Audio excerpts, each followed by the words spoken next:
ખેડા જિલ્લાના મહુધા તાલુકાના અલીણા ગામે જમીન વિવાદને લઈને બે જૂથો વચ્ચે હિંસક અથડામણ થઈ। અલીણા મહિસા રોડ પર જૂની જમીનની તકરાર મામલે અચાનક એક જૂથ દ્વારા ઘાતક હથિયારો સાથે બીજા પક્ષ પર હુમલો કરવામાં આવ્યો, જેને કારણે 4 લોકોને ગંભીર ઈજા પહોંચી છે। હુમલામાં ગંભીર ઈજા પામેલા ચારેય લોકોને સારવાર માટે નડિયાદની ખાનગી હોસ્પિટલમાં દાખલ કરવામાં આવ્યા છે, જેમાં 2 વ્યક્તિઓની હાલત અત્યંત નાજુક હોવાનું જાણવા મળ્યું છે। સામે પક્ષે પણ કેટલાક લોકોને નાની મોટી ઈજાઓ પહોંચી છે।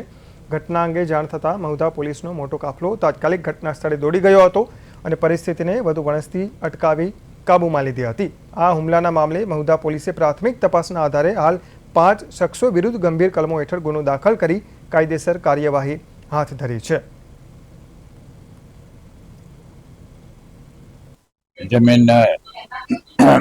જમીન એ લોકોએ ફોલ્ટ કર્યો હોય એના માટે કર્યો હોય, જમીન બાબતનો।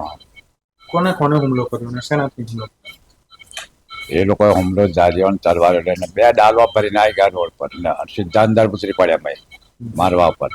હવે અમે એવું છે, જે જમીનનો કેસ અમારા પર ચાલે છે એ કેસ 2021માં મૂક્યો હતો ને એ ગીરે મારા બાપ દાદાએ 3 થી 4 લાખમાં ગીરે જમીન મૂકી હતી। હવે એ ભાઈ ફ્રોડ કર્યું છે। ફ્રોડ કર્યું એટલે દસ્તાવેજ એને આ બે દાદાની સહયોગ વગર એને કરાવી લીધો ને એ વાત અમને મળી, વાત જોવા મળી 6-7 મહિના પછી। તે દાવો મૂકી દીધો અમને। અમે દાવો મૂક્યો તો 2026માં એનો નિકાલ આવ્યો। કોર્ટે અમને હુકમ આપી દીધો કે તમે એ લોકો જમીન બાબતને એ લોકોએ હુમલો કર્યો અમારી પર।